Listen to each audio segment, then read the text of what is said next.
Gibberpish podcast. My arm may be completely swollen up by a 1 inch by 1 inch square, which is not what I'm looking for when I go swole on my arms. It may be swole, but we're here to talk Gibberpish. Yeah, are we? That intro confused the hell out of me, man. What the hell is wrong with your arm? I was walking home because we're recording this episode a little late. Yeah. We normally record on a Monday mid-afternoon after a few bevs, and then we edit it and then we put it out for the Tuesday. Not entirely sure about making that Tuesday deadline. I think we can make it.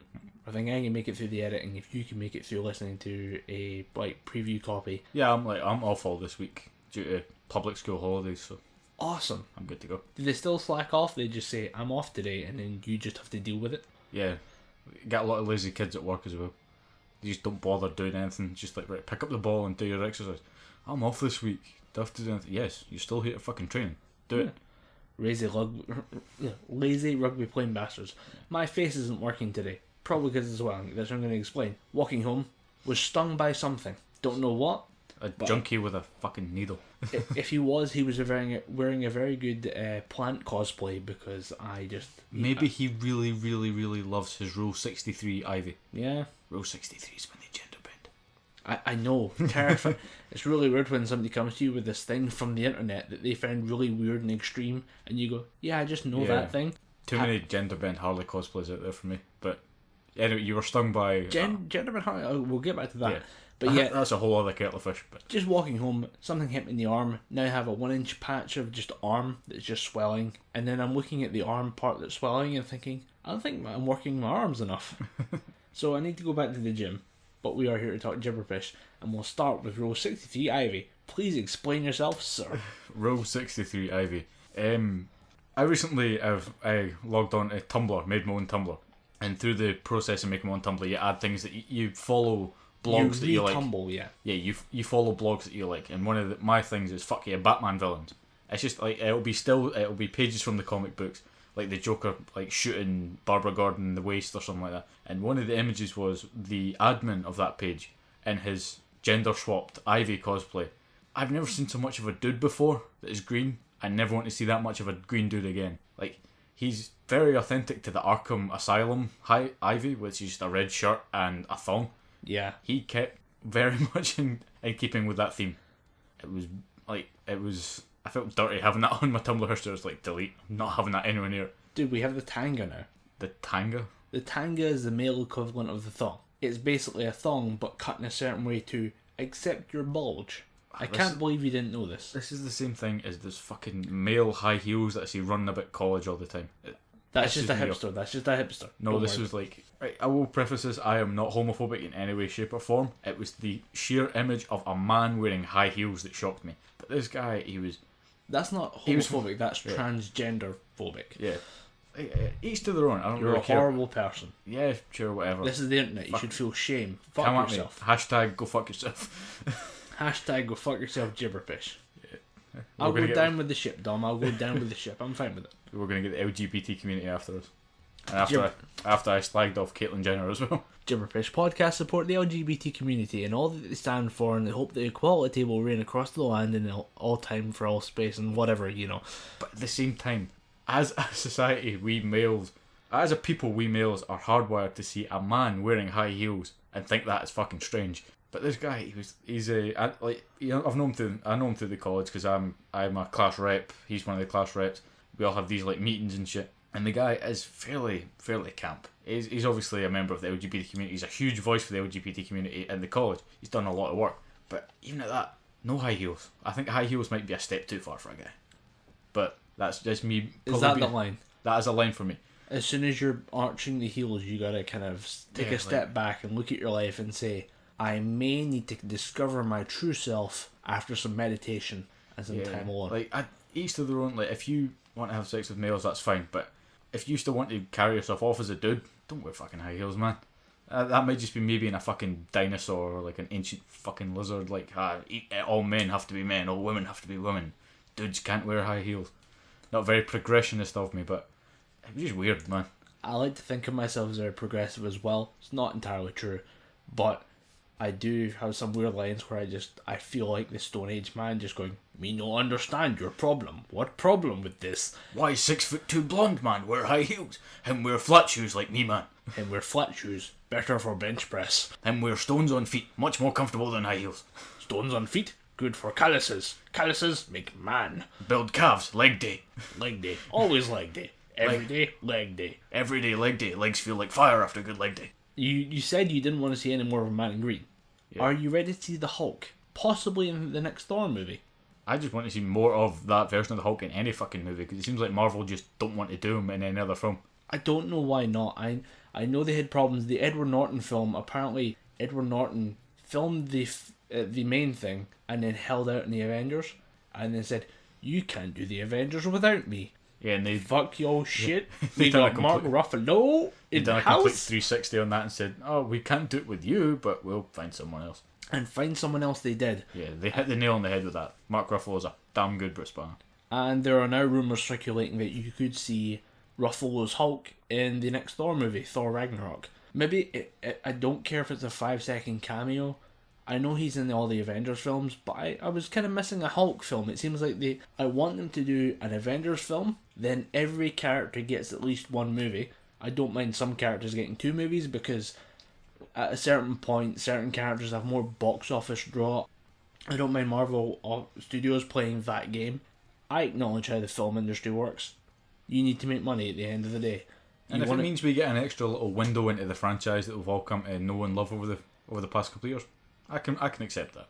And if I can get more Robert Downey Jr. in an Iron Man suit, I'll accept that. Yeah, I'll take that. The idea that Iron Man discovers that his father was actually part of something bigger and that it all ties into the deeper Avengers universe, totally fine with it. No problem at all. I got no problem with it. But the fact that we missed it in Hulk movies for so long, I have no idea why. There was nothing. Maybe it was CGI. They keep changing the tune about it, because the first story that I heard was from Kevin Feige himself, who is the head honcho of the MCU. There was going to be too much CGI, there was going to be too much Hulk, not enough Banner. And then I heard the opposite story. If they wanted to do World War Hulk, there would be too much Banner. Don't do World War Hulk, do Planet Hulk. Yeah, we discussed this last time. Yeah, we did. But I just, any film that has the fucking Hulk in it, I'd accept at this point. Just more Mark Ruffalo with maybe have Black Widow in there, because they've kind of set up a love interest between those two. But yeah, apart from that, no one else. Just have a Hulk solo film, like have him fight the leader or one of the other Hulk villains that I can't remember. Get fucking Doc Samson in there. He's like a genius Hulk anyway. I don't know who it is, but just get him to fight the Thing. I don't know who you have to suck off to get that deal to work. But if you're gonna get that to work, I'm okay with having the Hulk fight the Thing. Apparently they've dueled many times before. They've juked out a few times. Yeah. But I think Sony Studios are like a ball hair away from signing over the Fantastic Four to them anyway, after how poorly that done. I see it's been torn to pieces. Yeah, it got the fucking arse torn out of it. I'm going to segue like hell. Like, we're going to really force this thing into high overdrive. The original Fantastic Four movie was directed by a African-American director and is counted as one of the top 3 grossing films by an African-American director. So it's made the most money at box office, basically. Another one is Straight Outta Compton, which was directed by F. Gray, I think. I'm sure I'm missing some name in there, but the director of Straight Outta Compton has apparently been tied to another Fast and Furious movie. Vin Diesel's been making a lot of noise recently about another Fast and Furious trilogy. Yeah, what was the last one? Fast 5? 7. Fast 7. You missed 2. Fucking hell, I'm well behind. Fast 5 was the last one I went to see. I missed 6, but you missed 6 and 7. I'm yet to see 7, but I at least acknowledge 7's existence, which puts me +1 on you. I genuinely thought we were at Fast 5. I thought that was the last one. If I roll a d20 right now, what do I score? I don't know. But yeah, he's apparently... Vin Diesel has hinted at another trilogy. Yeah, they're going up to 10 or something. They've renewed everybody's contracts and they go up till 10. Yeah. But it's all in kind of rumour stages. But the director of Straight Outta Compton is due to direct one, and given how I've seen Straight Outta Compton, really enjoyed it. Have some issues with it, but really enjoyable film. Having seen how he handled that, I really want to see what he does with a Fast and Furious movie, because the action scenes, there are very few in Straight Outta Compton, but given how he handled those with as far as camera and pacing of those scenes worked, totally fine. Giving him a 90-minute make it work, here comes punch, punch, punch, just straight action scenes, give them a go. I want to see what happens. But it seems like for some reason Fast and Furious is one of those things you could possibly nerd out about. I don't know why. Maybe it's the presence of The Rock. Maybe he can do no wrong and he allows nerds to kind of slip into Fast and Furious kind of territory. I mean, well, he's going to take a big role in the DC animated universe. He's playing Shazam, is he not? He's playing the anti-Shazam. Oh, yeah, he's playing Black Adam. And he's playing a kind of Pharaoh character, which is...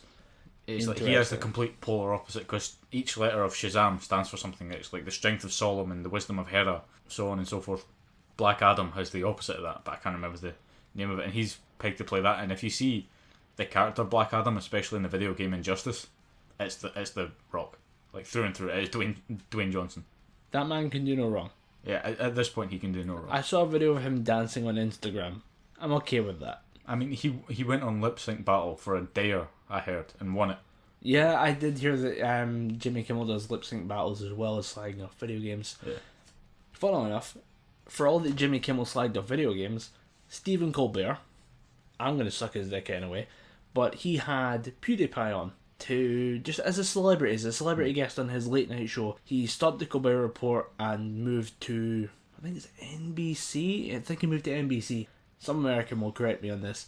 But he moved to NBC and is now hosting a late night show. He took over from Letterman, which is huge shoes to fill. Huge boots to fill.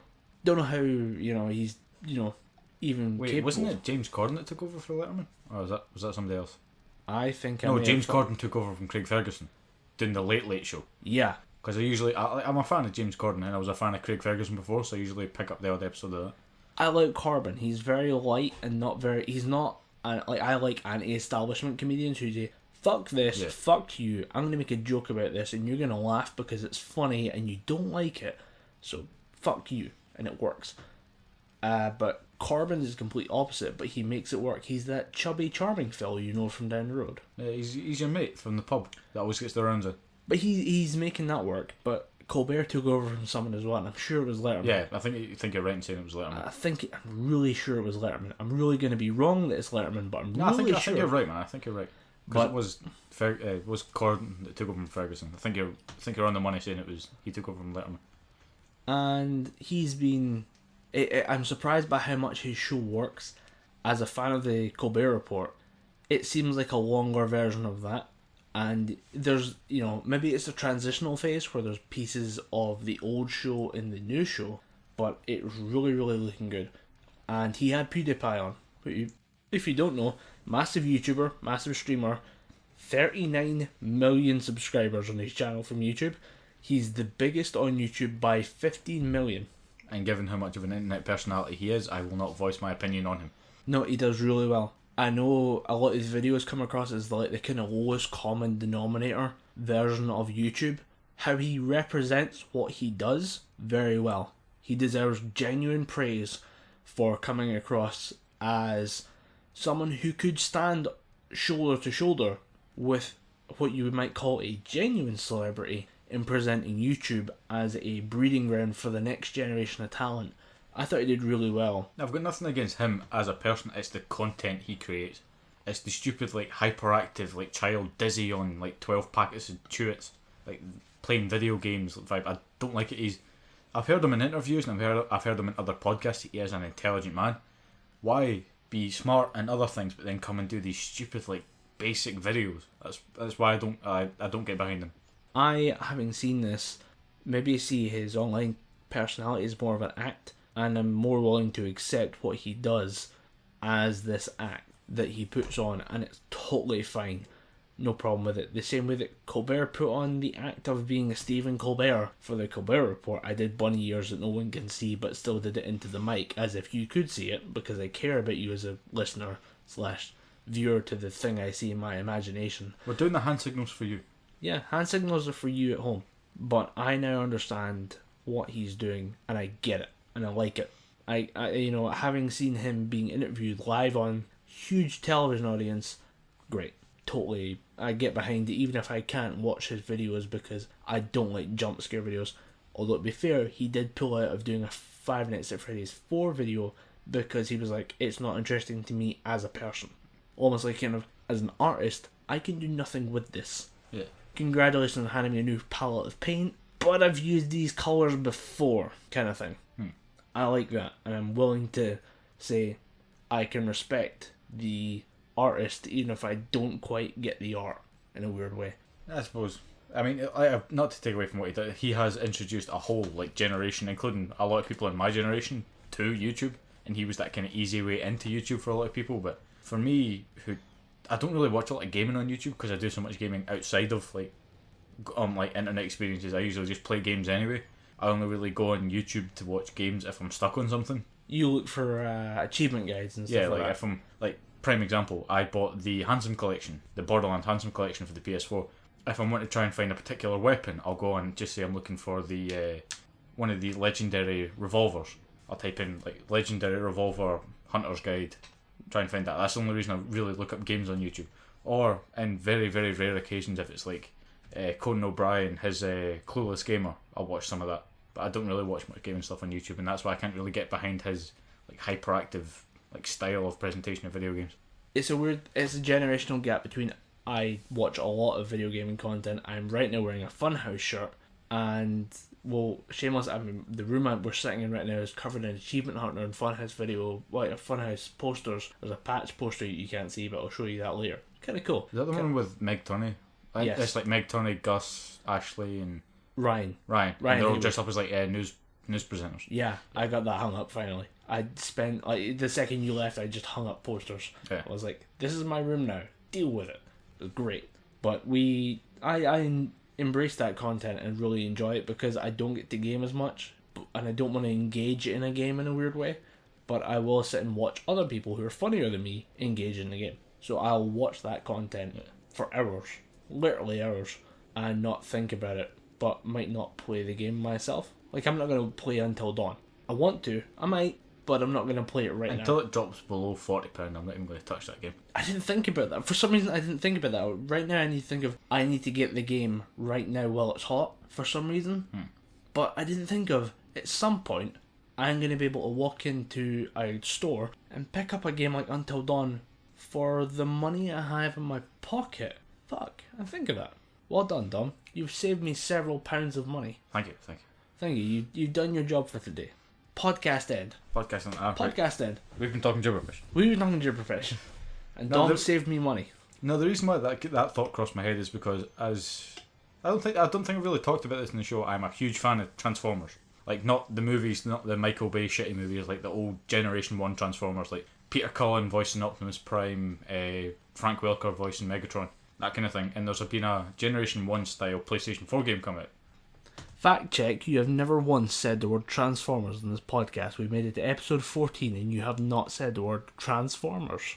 I don't know if congratulations are in order, but well done. I think you more need to like reach around the table and slap me for dropping the ball. No, do you really give that much of a shit? Yeah, not really. Just in general. Don't really give a shit. We mentioned Gundam before we mentioned Transformers. Does that give you an idea as to where we're coming from? Gundam's like up here, like up the top. Transformers is like mid tier. Is that HD Transformers is Gundam Wing? Is that how we describe it now? Pretty much, yeah. What Transformers started, Gundam finished for me. Spoiler alert, I haven't watched any Gundam Wing since we recorded the last episode. I know I was really hyped about it, but I've been working a really, really bad set of shifts, so I just haven't gotten around to watching it without, blanking out. So just a quick update for anybody out there who's expecting my review of Rec 1 and 2. Still haven't watched them either, but I do have a review of Got Your 6, the new 5-finger Death Punch record. Save it for later, talk about Transformers. But yeah. The Generation 1 Transformer, like, it's harking back to the original style, like the old cartoon that came out in the 80s. And it's I don't know the story, but the presentation and the gameplay. Sorry, if you could see what I'm seeing right now, you'd piss yourself laughing. Colin is trying to pour a Jack and Cola while pissing himself laughing.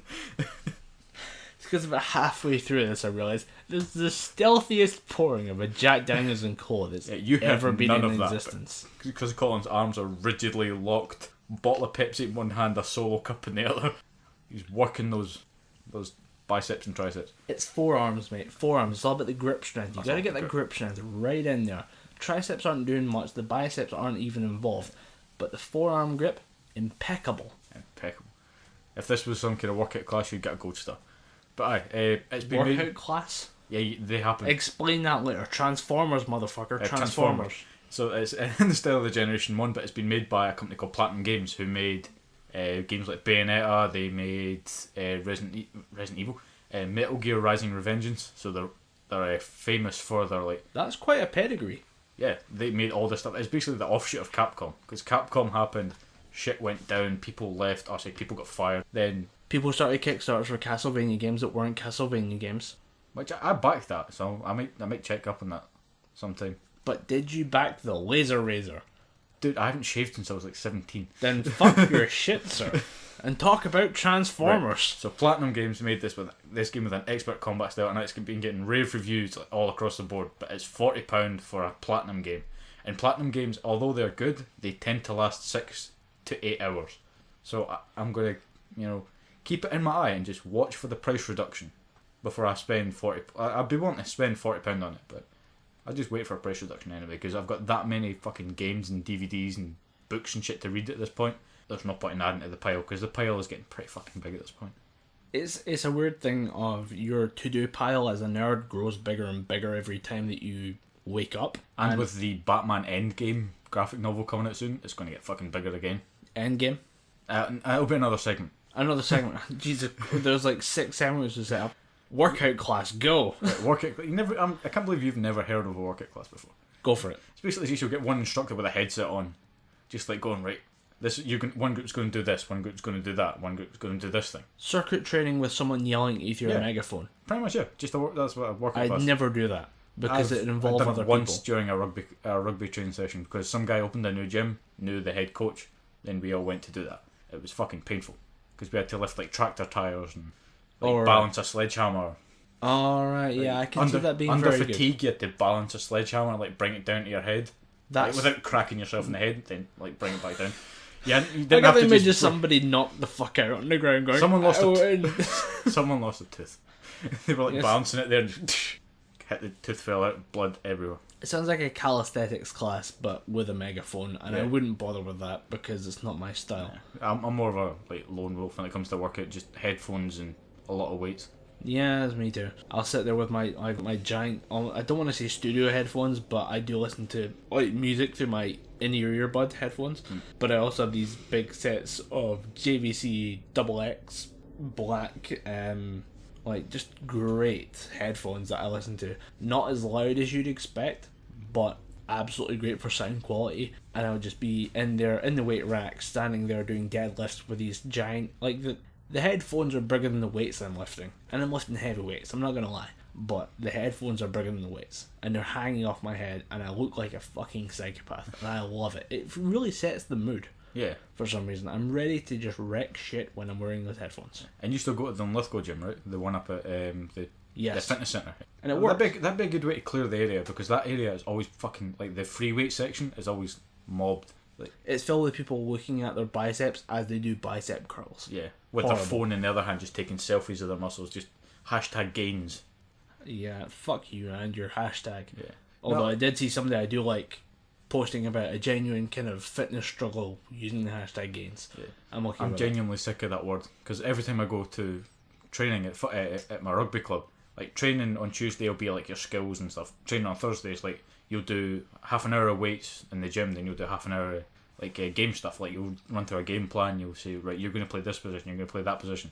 And the amount of banter, those air quotes coming in again, and the amount of time someone has said the word gains is really, really getting to me. So I just got to my coach, right, am I going up I'm putting extra weight on? It's you're going to 120 deadlifts. I'm like, right, cool, buds on, don't listen to fucking anybody for half an hour.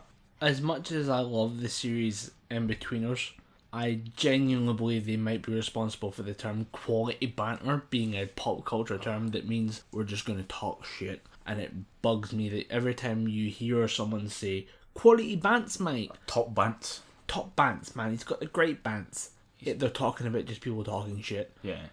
It never was a thing. One thing that I genuinely hate in my college class, I'm the oldest guy at 23. Everyone else is 20, 18, 17, and 15 in one case. I forgot that you're 23. I'm younger than you, man. You're a fucking child. We're born in the same year. Do you even pay taxes, bro? Also, what they say, my hair is grey, but you have no hair. So. Yeah, the hair I do have is grey. If you look at the temples in the right light, I'm genuinely grey-haired. People ask why I'm bald. It's because I'm grey-haired. See, I own my grey. I'm aging with style, sir. I'm growing a beard as I go. Yeah. It's always good when people say you look distinguished. I'm waiting for that to get to that point because I had it, and I realize that I had it now that I'm looking at myself in the mirror and going, motherfucker, I had it. I really had it, and then I shaved it off for a fucking charity. I'm all against standing up to cancer, but at the same time, you're I against fucking standing up to cancer? Did I say that? Yes, you said you're against standing up to cancer. Probably shouldn't have poured that Jack Daniels. Should have just stayed at a Coke, but I'm all against, I'm all against cancer. Yeah. And I really, nobody wants cancer to win, but at the same time, if I could keep the beard I had before, maybe I'm hoping that at this time it grows back better. That's my one hope, is that I somehow get a better beard through this charity drive. Yeah. And at the same, at some point in New Year, it was like, alright, time to shave your beard off. I'm going to go, no, I have the beard now. It's here to stay. Just stroke your chin fuzz. I need nothing. I need nothing. I have the beard. Charity beard growing, still going on. We're now 12 days in, recording. Probably 14 days at publishing, but yeah, 12 days in, and I'm looking at it thinking, I shouldn't have shaved in the first place. You just let it grow. You just let it grow, and I'm really hoping that it keeps working out. But yeah, quality bants can fuck off. Same with, if anyone calls me the Archbishop of Banterbury one more time if I make a joke, I'm going to fucking roundhouse them. That's fair. Like, because we have this class called mooting. It's all about doing public speeches and all about just kind of being more comfortable with the class. Because if you're going to stand up and talk in front of a gallery of like legal minds, you're going to need to be comfortable with your own speaking voice. And we had to do this it was a thing called a subverted fairy tale.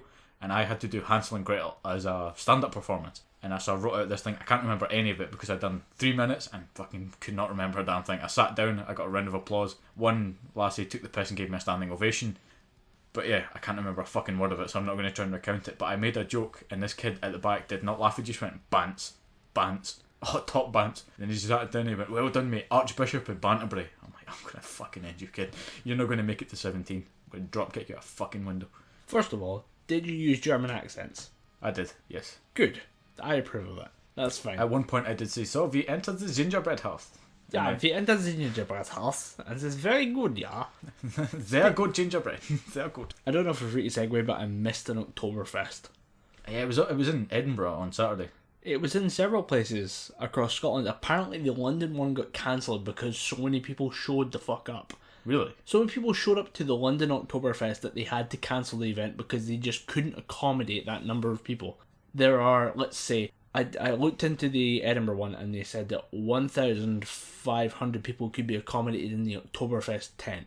My colleagues went from work and they said they had a great time, really good fun, great beer, good live music, great event.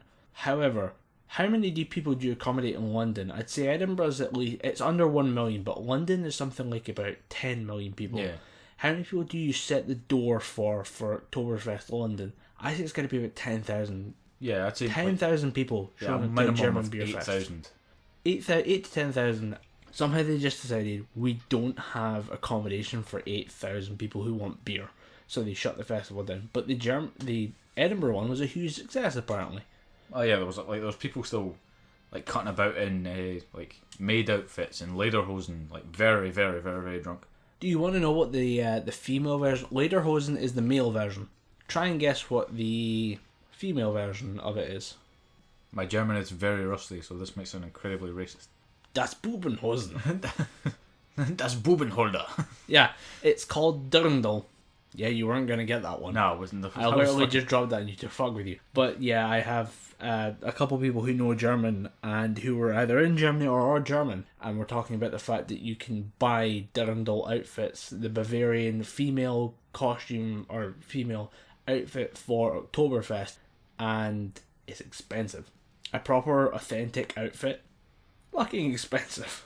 Somewhere in the region of, they said it was about 170, 180 euros. So that's cutting it close to about 120 quid. Yeah. For the proper dress. And you're like, I don't know how to compensate. Like, as guys, we don't spend much money on clothes. No. I'm not gonna lie. But it's just one of those things of, it's a woman paying for a dress. She's going to pay a fuck ton of money, and you would just have to kind of deal with that. To be fair, I would have no objections to it. Yeah, Durndal works for me. Yeah. Speaking of weird culture, are you ready for Japan versus Florida? We've made a decision on this one that one of us should take each side. That one of us should be Florida, one of us should be Japan. But this week, it's not strictly Florida versus Japan. It's Florida versus Eastern nations. Are we subbing in someone for China Japan? China is subbing in for Japan this week. China's subbing in for Japan? Yeah, because China did some fucking strange shit this week. The thing is, if you're willing to sub in other nations, you have North Korea, and that's just not fair. Florida is going to have to fight hard to beat North Korea. Come at me. I got the Kims, man. You get the Kim Jong-ils and Kim Jong-uns and Kim Jong-something. Kim Jong-wan is one of them. Kim Jong-wan. Jesus. Those guys just don't give a shit, do they? Nah. Okay. So, I have something from Florida. I'm going with dumb. What are you going with? I'm going with dumb too. You going with dumb? Yeah. Okay, I'll start with mine. So, as many people in America will know, there's a kind of chain of motels, which is motorside hotels, called Motel 6, which is kind of the lowest of the low. And in order to, you can rent a room there for several months at a time if you're traveling or you're just kind of getting started. And if you want to move to get a new job in a new place, you could rent the room for months, no questions asked. And the no questions asked kind of came into question, I suppose, when deputies showed up to go into a Motel 6 in Orange County, Florida. Now, Florida is kind of a mess, but Orange County is kind of the centre of that mess. When they approached a motel room to make contacts with the residents of a motel room, they were met by a naked woman. You like this story already, I can tell. So, I'm intrigued, to say the least. Intrigued, to say the least. The county deputies, which are basically police officers, entered the room, or were at the door, saw the naked woman. The woman said, I need to get clothes on. Why do you answer the door naked if you need to get clothes on? But they noticed a black bag was on the bed, so a black backpack. They said, yeah, sure, go get yourself changed. And then when she opened the door again, the black bag was gone. This let the deputies kind of inside and let them ask questions about what the fuck was going on. And inside they found the equipment to help make methamphetamine, which methamphetamine is a very easy to make drug at home, hence the series Breaking Bad. And all in all, in one hotel room, found 146 grams of methamphetamine on the premises. So I have a naked woman and 146 grams of methamphetamine. So I have what qualifies as a good weekend. Do you, sir, think you can beat that with Japan or China's story this week? Well, I gave a second pass to my story. My story starts off weird, then goes to grim very quickly. But do you have nudity? That's the important thing. I have no nudity. I have weird, dark Eastern stories. The listeners of a podcast demand nudity for some reason. We don't know why. I'm doing my best here. I'm giving you weird shit. But the story centres around 12 workers in the city of, I think it's Zhengzhou in China. They work for a clothing company. And as a punishment for not meeting their monthly quotas, hazard a guess as to what they were made to do. So they were making clothes. Yeah. And they didn't meet their monthly sales targets. At that point, you've literally got to go shit or lower, so I'm guessing scrub the toilets? Nope. For 12 days. 12 days? They had to crawl about on their hands and knees. What the fuck? Not allowed to go anywhere. They had to crawl about on their hands and knees. And this is qualified by a website called Weibo. Basically, it's a Chinese Facebook of those 12 employees crawling about on their bloodied hands and knees. Do we have photos and stuff? Yeah, there's photos. I don't want to see them. I just want to know that there's a photo of this thing. Yeah, there's a photo of a guy in a heap with his hands covered in blood, and a woman just taking a photo of him, just standing over him. Was there? I'm guessing this is the kind of thing that a sadistic supervisor hands out. Was the supervisor wearing nipple clamps at some point? Apparently, he was sane up until this point. He was apparently just a good boss, but at this point, he was annoyed that these guys didn't meet their quotas. I am sick of you not sewing fucking buttons on shirts. Get on your hand. Don't talk back to me, Jerry. Get on your hands and knees. Fucking sew shirt buttons. Oh, you think you're getting away with this, Gemma? You get on your fucking knees as well. I seen those boots that you made. They were fucking horrendous. You crawl with them. Oh wait, Jeff, you laughing too? Make this a fucking human centipede. Fucking get in there on your hands and knees. Crawl about. An ass to mouth, bitch, right now. Ass to mouth. If he farts, I want you to taste it, Gemma. I want you to taste it. Tasty, Jim. Yeah. Wow. You have Human Centipede. I have Naked Women and Methamphetamines. I think we'll let this up to the viewers to decide. You know who wins this one. But Japan versus Florida. Send your comments to @Gibberpish on Twitter, and we'll let you know who wins. Because it's kind of hard to decide between, sexual deviance and just naked women. Who wins? You have drugs and women versus some sadistic manager making his employees crawl about on their hands and knees. It's got to be sadistic. Like, that guy's got to have some kind of fetish. Like, when they find his Ask Cupid Go profile or whatever, they've got to just kind of... Under likes, he's got to have nipple clamps and crocodile clips in there somewhere. Just for the story to make sense. Something horrible. Like, fucking hell. Like, who's like, I'm sick of your productivity failures. You are going to crawl around on your hands and knees. This manager has probably rented office space to make himself a sex dungeon. Nah, at that point you buy. If you want a sex dungeon, I mean a proper sex dungeon, you buy. You invest. You put the money, or you put the Hong Kong dollars in. It's not about you today, it's about you 20 years from now when you look back and think, I own a sex dungeon with nipple clamps and people crawling on the floor.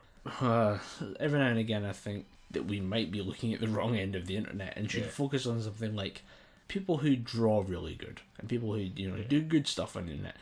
But then we get a good story and I'm thinking, yeah, it was kind of funny, it was worth it. Apparently that wasn't just reading at the kind of bottom of the article there, that wasn't the only instance of that happening. A shaman law firm, when they lost a case, the entire legal team were made to kneel at a bridge for several hours. Just on their knees, like hands clasped in a kind of praying motion. Just they were forced to stay at this bridge until their manager let them come home. Until their manager... Until like the owner of the firm let them come home. I'd forget about that. If I was the owner of the firm, I'd be there like 3 days later. Like, one of those guys has starved to death, at least. And I'm just like passed out from malnutrition. I'd be reading Twitter, like on a Sunday, having done this on a Friday, and just be reading Twitter going, I can't believe somebody died, and oh shit, I left those people. Who was the supervisor I left with this? And that supervisor's probably eating a hot dog just to fuck with people who are starving to death, and just be like, you can let those people go home now.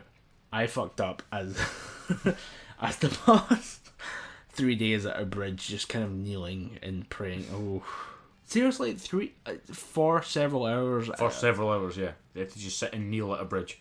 I suppose if you're into that, I don't want to like attach any kind of religious connotation. There's like no way to make this sound okay. But if you were just kind of in that Zen moment, if you were doing it of your own free will, I could probably look at a bridge for a couple hours. Yeah, you could probably get some kind of spiritual nature of just looking out across the water, looking out across a city. But if you're forced to like sit there until your boss says you can go home, you're not concentrating on anything apart from the pain in your knees and the fact that you might not get to go home anytime soon. Yeah. You gotta kind of hope due to some kind of humane rights law that you get to go home after, maybe not after you clock out, but a couple hours later. Yeah. That you just kind of have a cut out point of saying, look, I've just kneeled at a bridge for 4 hours, I'm going the fuck home. Yeah. You gotta kind of hope for that. Yeah. Wow. You seem to have kind of sidetracked us out of Japan versus Florida. But you seem to kind of sidetracked us, so I'm gonna just kind of shunt us on to our next topic. What the fuck's our next topic?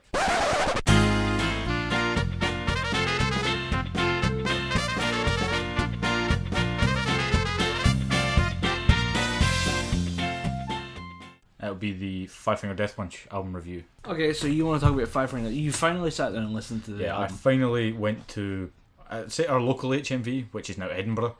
For easy use, Edinburgh's the local one for me. I suppose mileage travelled, Edinburgh versus Stirling, it's kind of the same distance, but you went to Edinburgh. Yeah, I had time to kill before I went to work, so I said, fuck, I'll go into HMV, see what they have. Not a lot in the way of much, to be honest, I don't already have. And I went and picked up the new Five Finger Death Punch album, and on the way home from work, I got picked up by my brother, fired it in the CD player, listened to a few tracks on it. It's nothing revolutionary. It is, like, if there was a degree of, like, up top it's an exceptional album, middle it's good, below that it just gets dog shit. It's not a terrible album, it's not fucking amazing, it's just a good album. It's nothing to write home and tell your parents about. I never get this from you, so I'm going to just kind of claim it right now. You said I was right when I said it's the most consistent album.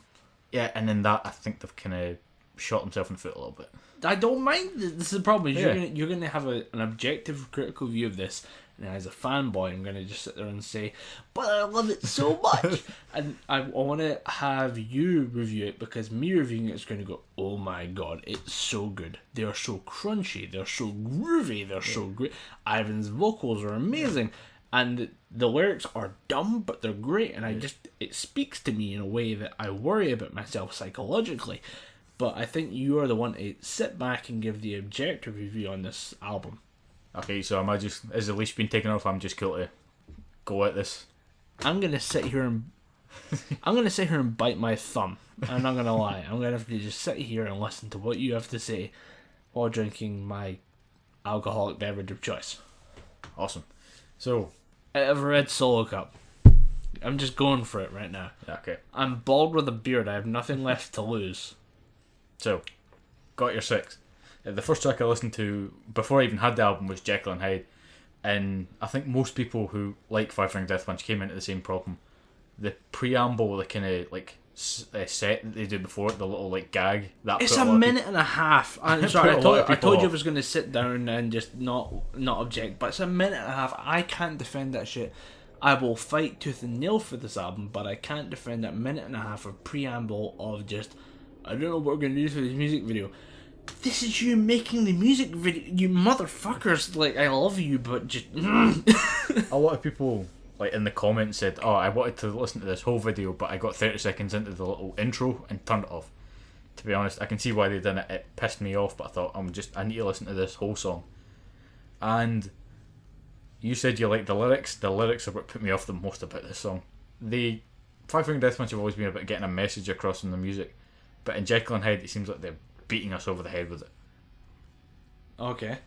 And I didn't really like that, because they've been getting more aggressive with their messages in their albums, because the first album they weren't really sure how it was going to land if they start putting the more like American and military influences into it. So like each album they've kind of put more of that into it, and then you got your 6, which has got a pretty heavy like military vibe to it. So yeah, then I can't remember what track I went on. There's something of war. There was a war title in there. This is my war, which This is is my track war. 13 out of 14. It was all, I put it on shuffle, so it's all out of order. I never shuffle tracks. I've never tracks. listened to tracks on shuffle. But we could put that to the side, but right now I want to say I listened to the album as it was written, because it feels like that's the way it was directed. Yeah. Like it should follow one song into the other. And I never listened to tracks on shuffle. I listened, especially the first time. Even with like bands, I could say I could listen to the whole thing. The one band I can listen to on shuffle is Before the Dawn, because it's kind of very samey. But even with stuff like Amon Amarth, I will listen to stuff in album order, because it feels like some of the songs were written in a way that you hear Blood Eagle before you hear Hell. I want to listen to one song, then the other one, because like everything's got its own sequence. it seems like there should be a sequence, not quite a narrative, but sequence is the right word for it. Like there should be one song, and it was either by the band or by the director or the producer of the album, that it should flow up and down in a certain way. So shuffling, that's where I think you may have fucked up. Yeah, I'll like I said, I'll give it another pass. Just playing it straight through, on like not on shuffle, but initial review of it on shuffle. It's not an album I'd go out and like force people. If I want people to get in a Five Finger Death Punch, I would not show them Got Your Six. I'd give them Way of the Fist or American Capitalist. Those are the two albums I would give to anybody that wants to get into this band. I wouldn't give them Way of the Fist because that's the first album. American Capitalist, correct. I wouldn't give them Way of the Fist because that's the initial kind of hardcore album that they're gonna. This is your group that's in from the start, and the group that who comes in after the start will find their way towards this album, and they find that album and find that style. They get into that style of Five Finger Death Punch, which is me. But I will listen to anything you do. But please continue as I try to not object to your review of the album. Not doing very well. You're really not going to like this next part. There are points in this record when, if there was no swearing, it could almost be Christian metal, and how preachy its message is. Yeah, see, I was preparing for a bit where I just go into the I'm trying to restrain myself, but yeah, they're very preachy on their message on this one, and I don't mind it so much. But that's the problem. I don't mind it. you objectively find issue with it. Yeah, it's just because I like it when music has a good message in it, but I'm of the thought where it doesn't need to have a message in it to be good music. I mean, take Skindred, for example. All their music, the message could just simply be, have a good time. There's some of them that have got heavy, fuck me, speak normally. They've got very, heavy racial overtones about how Benji Webb himself was born in Wales but has parents from Kingston, so he's got that Jamaican influence, he's got that Welsh influence.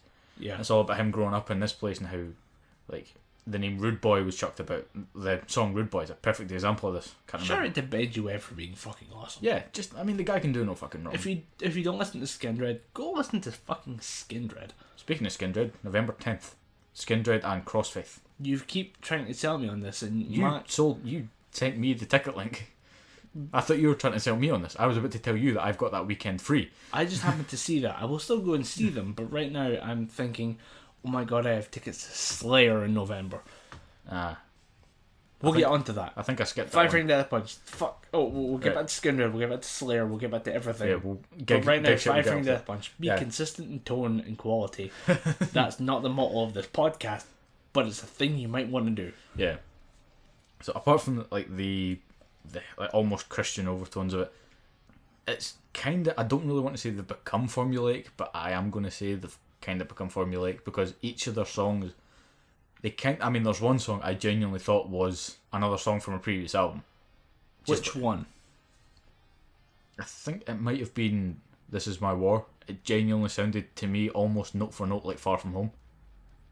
Okay, I can see your point. The only thing is, you're trying so fucking hard not to tear me a new one. No, the problem is I'm trying not to tear myself a new one. I am ultimately a scientist, and I am capable of objective thought, while being incredibly subjective as someone who's influenced by art. Yeah. As a thing that happens to me, it kills me every day. Yeah. But I did find parts of it that I remembered direct riffs, and me and my brother had discussions on this because we're both Five Finger Death Punch fans, and me and him and a group of friends were both all listening to the album when it first came out, and we did hear the same riffs and different or similar tones and styles and stuff, and we did go, oh my god, that's the same thing as what they did before. We did, however, manage to differentiate those. Like my brother thought actually that, who was it? Boots and Blood, which is my favourite track on the album, just because it's so dumb and stupid and I just want to fucking fight someone because of it. I don't know why, but I don't want to fight anyone, but I do want to fight someone when Boots and Blood comes on. He heard that and thought of Pantera's Walk, but he's not a devout metalhead. He doesn't quite have the back catalogue that I have. I can see them maybe maybe the chorus. I can see that being kind of Pantera-ish. It was the riff, the intro riff. For some reason, I'm like, no, the intro riff for Walk is so simple versus the Five Finger Death Punch version of Boots and Blood. There's so many different layers to it. It can't possibly be the Pantera's Walk. It's not the same thing. There's different. There's so many different things. It's different. Fact. Just science fact stamp on that thing that is different from the other track that we listen to. But at the same time, I can see where it seems like they're becoming more methodical, and I'm very worried because I follow everything, or every social media kind of thing that I'm on, like Twitter and Facebook for them, and there's a video saying, yeah, we're going to do this tour, and then we're going back into the studio for another album. I'm like, shit, I don't want that. I want you to tour. I want you to rest. I want you to come back with something new. Yeah, because they had a bit of a set two on stage. I think it was Ivan Moody and it was bad. It was Jeremy Spencer, the drummer. Yeah. Ivan seemed to piss off everyone else on stage, and it was in Memphis, Tennessee. And they basically just had a bit of a falling out on stage, and it looked really, really bad. This was before Got Your Six got released, so I was like, it's all fine now. But Jeremy released a book about the Five Finger Death Punch experience on tour, and Ivan made comments about it, and there was some shit going on behind stage the same day, like everyone's just in a bad mood. It didn't work, and the video from it is fucking horrendous. I watched it as a fan and went, oh my god, the band I like is breaking up. I am in so much trouble right now. I cannot possibly deal with this right now. It was on a bad day as well. Like, I had a bad day and then found out that Five Finger Death Punch had a bad day, and I went full blown like One Direction fan level of just kind of, I can't deal with this right now. I'm just gonna go shut it off and listen to my music in my room. Put the big headphones on and pretend the world doesn't exist. The big headphones are awesome. Go fuck yourself. No, I have. I'm in the market for a new set of big headphones because all my other ones have systematically broken over the past week. I'd wholeheartedly recommend the ones I've got, but I listened to this and seen there was some problems with the band and was getting really, really worried. Just kind of looking at it going, it's like when Christopher Lee died. Yeah. We saw that happen, saw the post saying, this has happened. Christopher Lee is no longer with us. And we said, I need one more Christopher Lee thing. If Got Your Six's Five Finger Death Punch is the last thing, fine with that. Are you fine with that? You're slightly less of a fan than I am. So are you okay with Got Your Six being the last of their legacy? It's not. It's probably not gonna be. Yeah. But if it was the last of their legacy, would you be fine with it? Being 100% true, I would. Nah, I'd want something else. I'd try and coax a reunion just for one more album, or even one more like single, like just absolutely belter a single just to end on. You said reunion, and I instantly think of all these boy bands that are doing their 10-year reunion after they broke up, after the 90s, after no one gave a shit about boy bands. How long would you wait for a current day metal band to have a reunion? A band that you like, not like some bullshit like My Chemical Romance are doing a 5-year reunion after they broke up, and you're like, that's not fucking long enough. Like, a 20-year My Chemical reunion. Romance had 5 years worth of content to put out. Yeah. Fucking They did. hell. They put out a lot of stuff, you just didn't pay attention because you fucking hate them. Yeah. And I fucking hate them too, but I'm looking at the list and thinking they released a lot of albums, and after the first one, Well, the one thing I will say is, as much as I hate My Chemical Romance, Gerard Way is actually a pretty cool dude. Really? Yeah, he's actually a pretty alright guy. What swung you on that one? It's just like him as a person. He's a huge comic book fan, huge video game fan. Like he's a huge follower of like other people's music. Like he likes his metal, likes his kind of rock, like bands like the Beatles, the Who, Rolling Stones. He's essentially me, but like, you know, half as built and built like a pipe cleaner. Doesn't like the rugby. But yeah, Jared Way's an alright guy. He wrote a few songs for, I think it might have been Watchmen, and that's like one of my favourite books of all time. Interesting. But of course it was in My Chemical Romance style, so I didn't like the songs itself. But yeah, his band is shit, but he's okay. He's okay, you give him the pass. Yeah.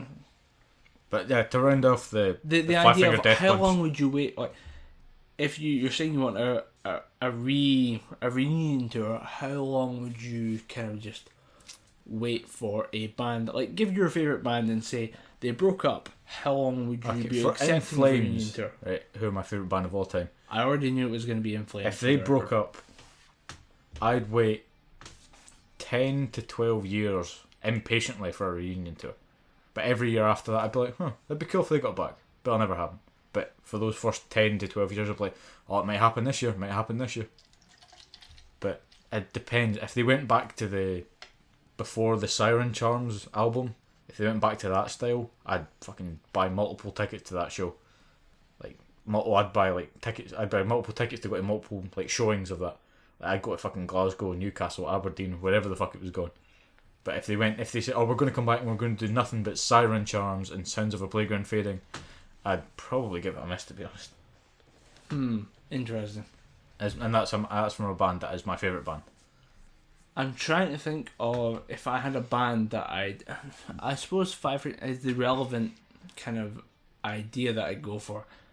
If you told me that after Got Your Six, Five Finger Death Punch were kind of gonna do a reunion tour the same way that a boy band does, my question is who would be the one who kind of reunites?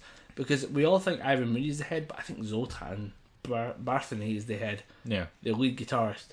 I'd say if he was doing the reunion, I'd trust him to find a vocalist and say I'd do it in 5 years. But if Ivan was the one doing it, I'd maybe wait 10 years. Because it seems like the soul, for all that Ivan's angry vocals are the the bass of the band. It seems like the music, the instrumentation of the band is what's the core. 10 years. 10 years seems like a good idea of kind of, it's been a decade since I heard something new and inspiring from this band. Because it's a good cooling off period from the last album that you maybe didn't like, or it gives them a good cooling off period between the dispute that arose, the dispute that arose, and them agreeing that we can be a band again, we want to put that behind us. And it gives them more time to refine or maybe regain what they lost previously, and then put out some good records after that. I wonder, like, what's the idea with, like, you know, Guns N' Roses? To be honest, I couldn't give a fuck about Guns N' Roses anymore. It's the biggest band in the world. The biggest band in the world, and they do a reunion tour, and you still don't give a shit. Yeah. How?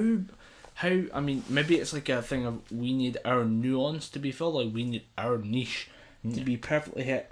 So that's when we wait to go back and see that band. But, you know, how long do we wait for a massive band to come back? So we're talking like a band on, just say Megadeth break up, or like Slayer, they break up. Yeah. A reunion tour for them, I think we'd be waiting anywhere from like 12 years plus. Given that there's only 2 members of those remaining, I think one of those probably won't make it. Speaking of the Slayer band, I wasn't speaking of the Slayer band, but speaking of the Slayer band, if you've heard of the Slayer band, you should check out their new iTunes hit, Repentance. I say, old boy, have you heard Repentance?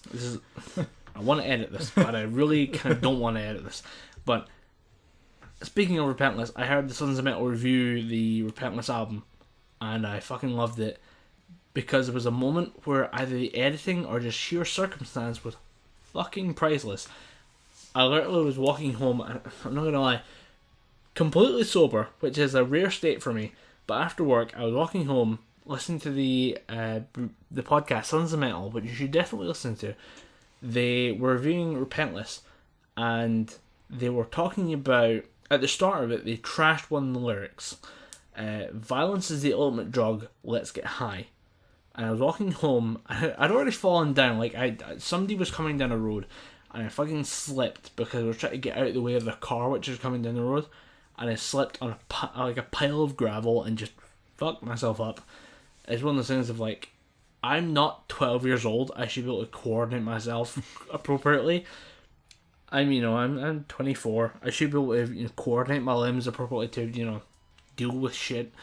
I somehow slipped and fell, and it wasn't on ice. Which, if you're on ice, everything's fair game. A 30-year-old falls on ice, that's a bit painful. A 30-year-old falls and slips on the stairs, like, you're a fucking idiot. What did you do to yourself? But I was listening to the thing. I'd fallen like 5 minutes before, and I was walking up the hill, listening to the review of Repentless, the new Slayer album, and they trashed the lyric. Violence is the ultimate drug, let's get high. Or violence is a drug, let's get high. And then later during the review, they were talking about the death of Jeff Henneman, which is a big deal for Slayer fans because he's a huge influence in the writing and guitar, in the instrumentation style, I suppose. And his passing has affected the album. And they were talking about the fact that they were talking about if Jeff had lived, would the album sound the same? And then in the background, after they say this exact sentence of, I'm not sure if Jeff had lived that this album would be the same sound as it is right now, you hear the exact lyric of, violence is the drug, let's get high! Like, Kerry King just fucking screaming it at the exact same second they question Kerry King's influence in the album. Fucking priceless. The Sons of Metal, El Goro, Son of Odin. I fucking love you for that. I don't know if it's an accident or not, but it made me bust a fucking gut. I imagine El Goro left that in deliberately. Yeah, I'm not sure who edited that episode, but I absolutely found it. Have you listened to the new Slayer album? I have not. It is, I have bought it. Okay. It's on my hard drive. It's sitting there. Yeah, because I just recently got my PC back up and running. I say back up and running. I bought a new one. The ongoing saga of you not having a PC has been going for like 4 episodes. Yeah, Are you fixing that night? No, it is now fixed. I now have a new PC. Okay. Me and my older brother, we just decided, fuck it, we need to get a new computer. I need one for college, he needs one for Team Fortress 2. We just decided to split the money. Colin is making a wank motion. You can't see me when I'm doing it. Yeah. I'm drinking at the same time. We're going to get audio description on this for our hand gestures. But yeah, he wanted one for playing games. I needed one to type up like college notes and shit. So we decided, bite the bullet, buy one, and everything's sorted. But I'm just in that process of sorting out what's to go on like my partition of the hard drive, what's to go on his partition of the hard drive. Sort out my iPod that has now been reformatted twice. So everything that was on that previously is now gone. Welcome to Shithole. I want to talk about this right now because I was listening to music on my way home on another day, other than just me laughing my ass with Sons of Metal. But I was listening to music and the iPhone, I screen locked my stuff so that for some reason it happened at work. Someone at work left their iPad because we were all about listening to music. Someone had their iPad so they could bring music to the lab. Someone was able to access the iPad because they didn't have like a passcode, like a 4-digit PIN code. We got into their iPod while they were on lunch and saw that they had pornographic material in their iPod. We, as such, proceeded to laugh our ass off at what they were, enjoying as porn, and just closed it down and then didn't speak of it afterwards until it became like a kind of joke afterwards.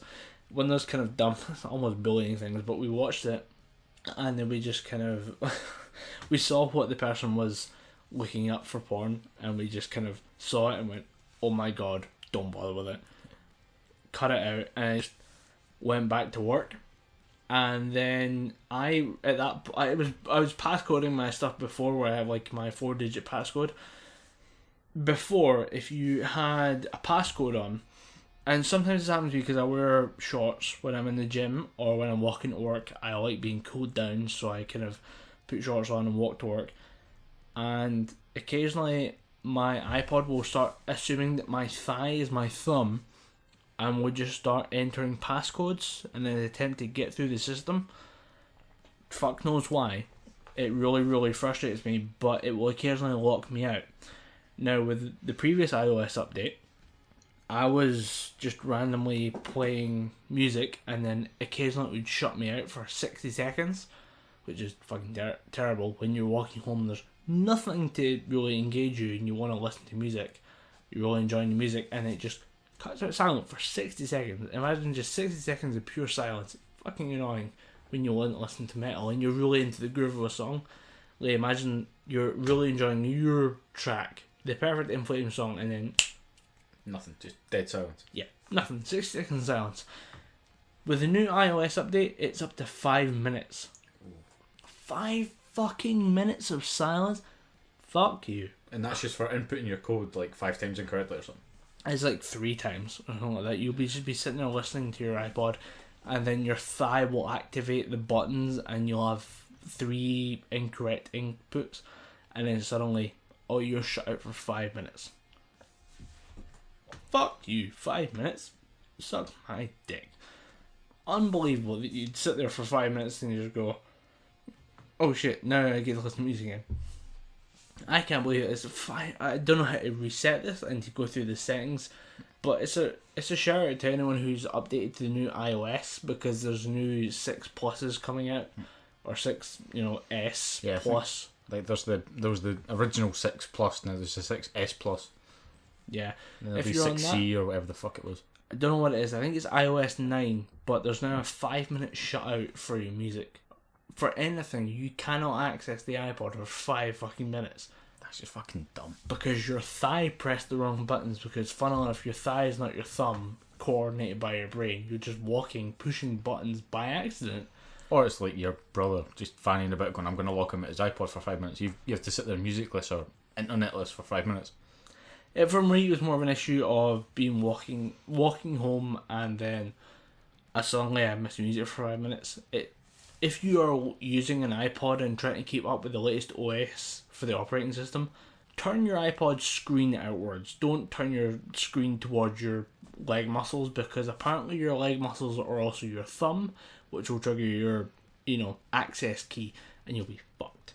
I don't know what the hell is doing it, but it's just screwing with me.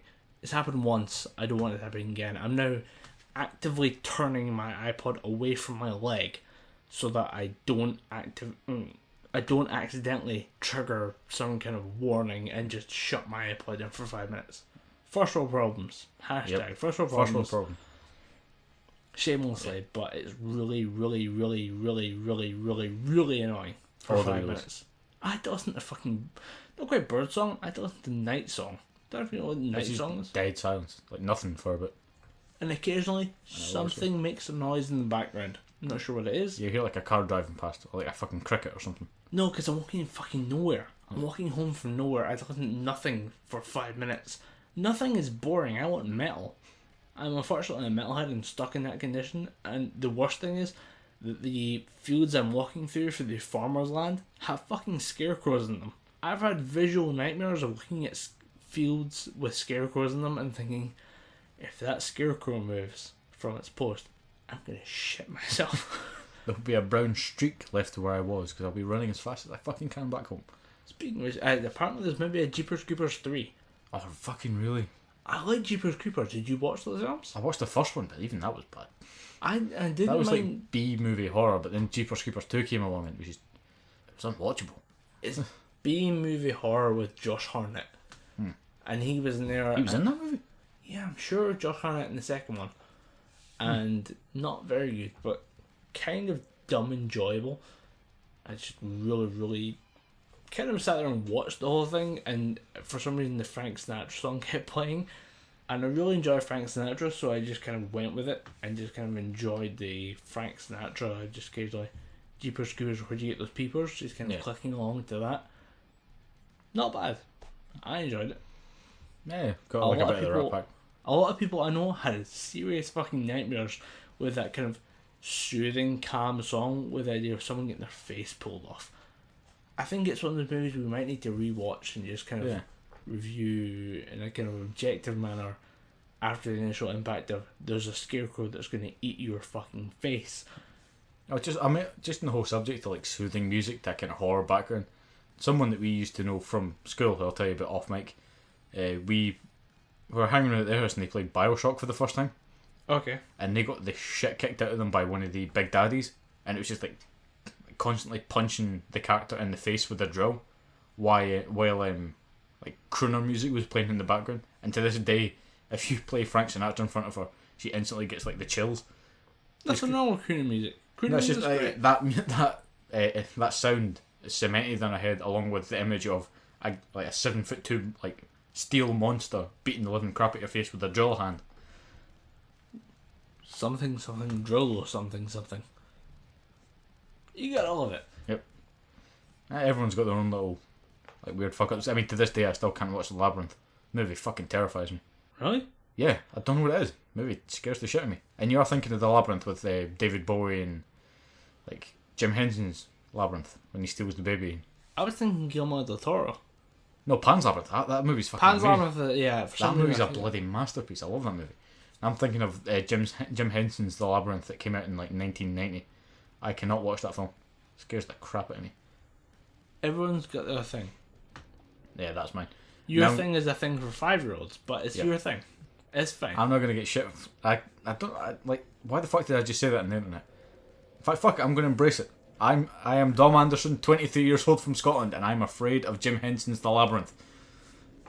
Fucking come at me. I don't give a fuck.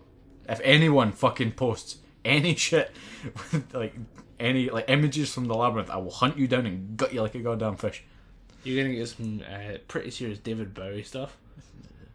And for some Nope. reason, because it's Jim Henson, I'm gonna do the kind of Kermit voice, but I really want to hold back on doing that and just save it for when you're not thinking about it, and just kind of, hey there, kids, it's Kermit the Frog, and just kind of scare the shit out of you. You're gonna do the intro and come the fucking song. Hello and welcome. We are here to talk Gibberpish. I may be Kermit the Frog, but I'm here to talk Gibberpish, and just kind of scare the shit out of you. I'll just be looking about myself, make sure David Bowie's not gonna fly in the fucking window.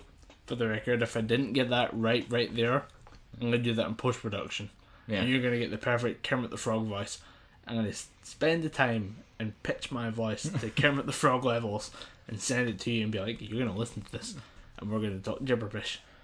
Yeah, we had some genuine topics on this thing, and outside of just us taking the piss out of current horror movies, there is something to talk about.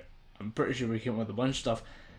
My main thing was I was listening to another podcast and I heard Will Wheaton just go off on one on the current state of school shootings in the US. For anyone who wants to know what the name of the podcast that Colin's talking about is Harmontown.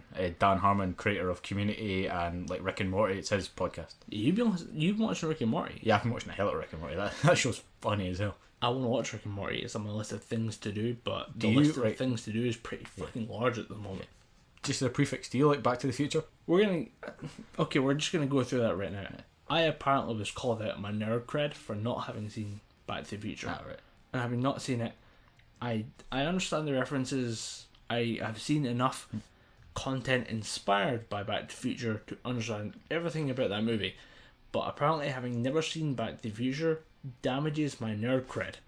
I now need to watch Back to the Future series before October 24th or 22nd? 23rd. There's a date they go back to the future, literally. No, it's October 21st. Yeah. Yeah, I need to watch everything before then to get the reference, or else my brain just explodes. I don't fucking know. Yeah.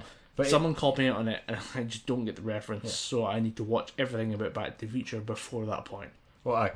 So you've not seen Back to the Future. This doesn't really hurt you that much. It's basically Rick is a scientist, but he's useless. Yeah. Like, he creates like random machines and stuff, and Morty is like basically the Marty McFly character, the useless kid, trusts wholeheartedly in whatever the scientist guy's telling him, but what he doesn't know is the scientist guy's drunk off his ass half the time and can splice people with other people. It's a fucking hysterical show. I love Dan Harmon. I previously we do like a pre-podcast preamble where we just kind of discuss what we want to hit, topic points, and I physically shook the Community box set at you. So I'm a Dan Harmon fan, and I want to watch Rick and Morty. I just haven't gotten around to it, and it seems like something that might be worth my time. If you're a fan of Dan Harmon, I'd definitely watch this. But yeah, I was listening to Dan Harmon's podcast, and Will Wheaton went off on the series of, it's a debate between the fact that there have been 40-something, or maybe 50-something, depending on who you talk to, school shootings in the US, and yet gun control laws are still, and 50-something shootings in the US this year. We went back and actually Googled this before the podcast. The first school shooting recorded in the US is in Louisville, Kentucky. So shout out to the son of Odin for being next to the home of the first shooting in US school history, where a student went into the school and shot the dean or the headmaster of the school because he believed his brother had been mistreated during the school year for some disciplinary action. But apparently he shot the headmaster for reasons about his brother, and just kind of decided to, that was the first school shooting in America in the 1850s, and since then it's been a series of horrible incidents, and now Will Wheaton is now going off on a podcast about school shootings and about the NRA, and I'm kind of on his side at this point. Like, there's been 40-something school shootings, or 50-something school shootings this year. That's fucking terrifying. In Scotland we had one. It was the Dunblane. The Dunblane massacre. Yeah, and that was somebody walked into a primary school and unloaded a Mach 11 on a class of school kids, and funnily enough, Andy Murray was in that class, the tennis champion, who's the current British #1 and is a great tennis player, but I just can't enjoy tennis. He was in there in that classroom, and for some reason somebody loaded a Mach 11, which is an automatic pistol, and killed a bunch of kids, and we just shut it down. No firearms, no nothing. But America is currently going through their struggle of how do we compensate with our Second Amendment right to the Constitution, which is that every American has the right to bear arms in case of government tyranny, versus the fact that there have been 44 school shootings this year, and we're at mid-October. Mid-October is being generous. We're at the kind of start of October. But fucking hell, 44 school shootings. Something like 40 to 50 people dead this year because people wanted to go and shoot up a school. From fucking terrifying. Purely legal perspective, this is dumb as fuck. If you have identified, if all evidence points towards these school shootings being a result of the Second Amendment, do something to remove this Second Amendment. But I understand the difficulty therein because it is a constitutional right that they are allowed to bear arms. they fuck with the foundation of America as a society if they do that. So it's a very touchy subject, but just for me, like, my brain is just screaming out, fucking get rid of guns. People clearly do not have the sensibility to warrant owning a gun in their house. People, it's like, the best way to put it, and I've never heard it said so eloquently, as in Game of Thrones, there is a beast that stirs inside a man when there's a sword in his hand. That is fucking true in the case of a gun in your average American's hand. Something happens whenever an American picks up a gun. Whenever anybody picks up a gun, they start to believe that they have the right to do whatever they want because they have this gun. I think just get rid of them. You will have a decrease in police, like the police shootings, which people can say they're either a mistake or intentional. I, for one, I'm a huge follower of any law enforcement agency. If the police say it was a mistake, I'm more inclined to believe the police.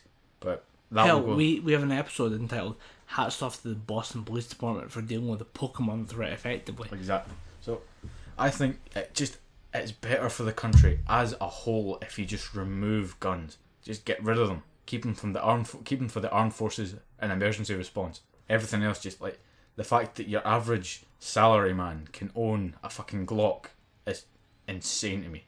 And I think there's a cultural difference, and it's the problem.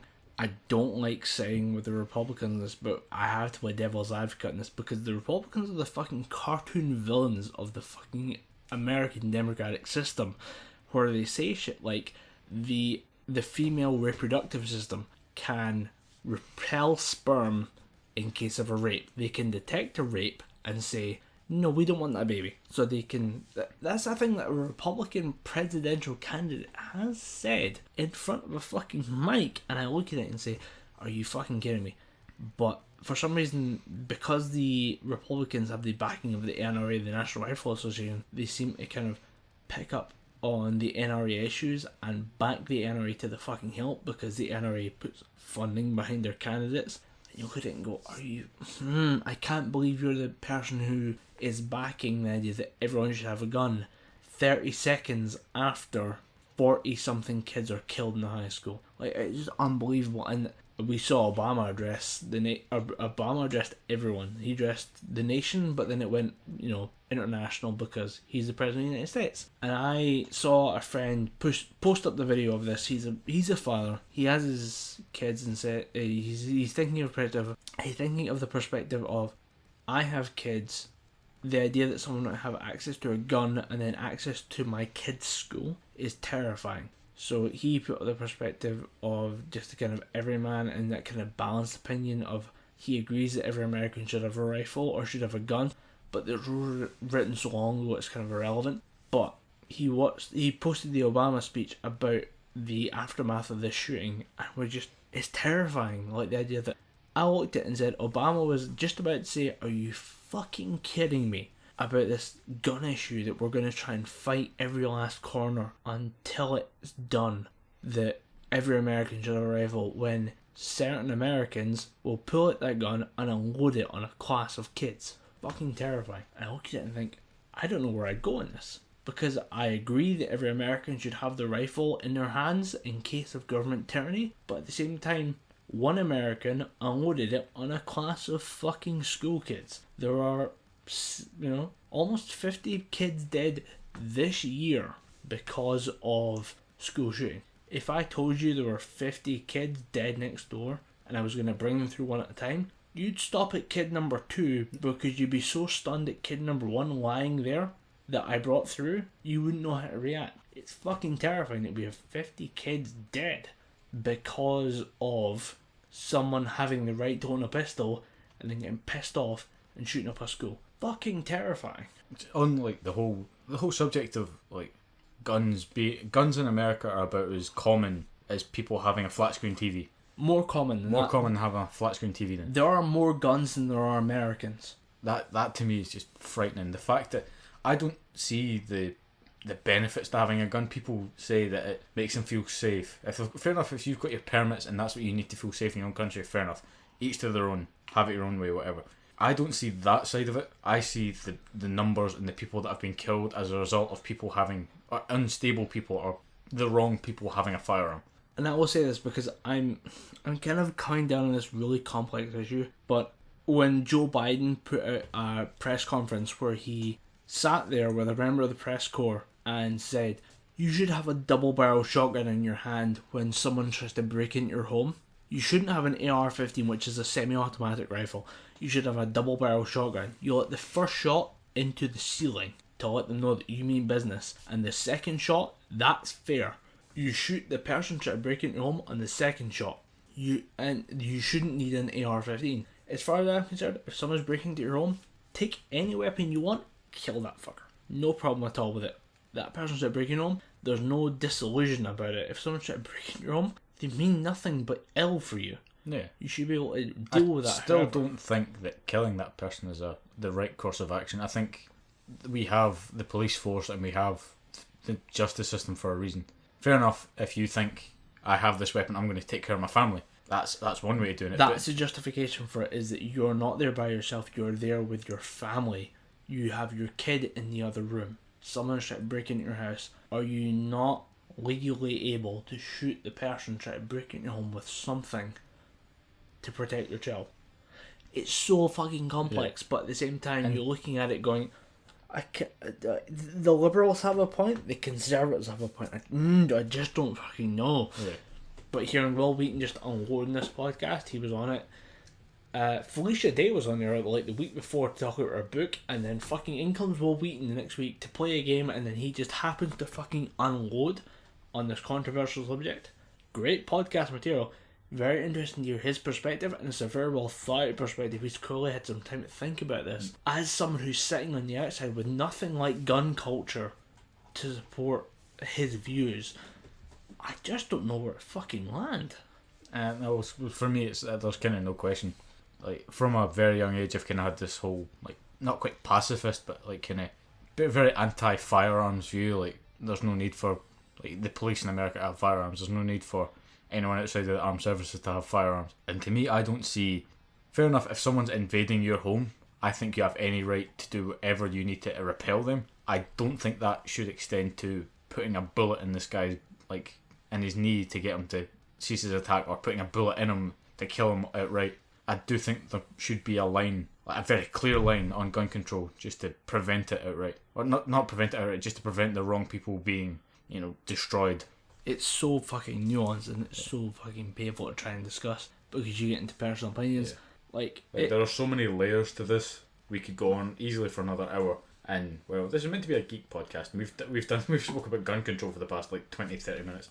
Because the problem is, we just don't know, as we're trying to look at this as objective outsiders, and we just don't know. Yeah, I suppose for me it's hard, as someone who lives in Scotland, who has our own political things to deal with, then having to look at America and see what they're going through. It's kind of hard to get a balancing act on both, because, well, for me, the views of the SNP will always take precedent over the views of the Republican Party or the Democratic Party.